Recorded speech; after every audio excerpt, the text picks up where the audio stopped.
বন্ধুরা, সবুজ পাহাড় আর নদীর ধারে এক শান্ত সকালে এক পরিশ্রমী যুবক খাবারের খোঁজে বের হলো।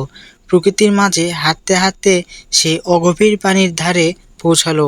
সেখানে ধৈর্য ধরে বসে পানির নিচে লুকিয়ে থাকা ছোট মাছ ও অন্যান্য জলজ প্রাণী সংগ্রহ করতে লাগলো।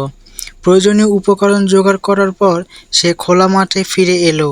চারপাশে ছিল সবুজ ঘাস আর মনোরম প্রাকৃতিক পরিবেশ। সে প্রথমে আগুন জ্বালানোর ব্যবস্থা করলো।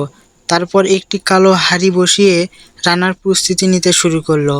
সংগ্রহ করা মাছ পরিষ্কার করে একটি পাত্রে রাখলো।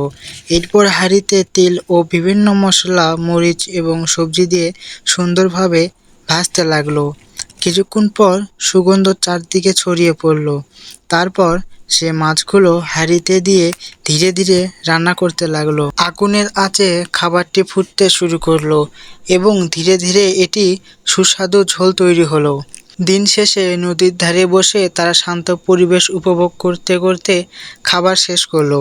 পরিশ্রমে ধৈর্য ও প্রকৃতি উপহার মিলিয়ে তাদের সেই সাধারণ খাবার হয়ে উঠল এক অসাধারণ অভিজ্ঞতা।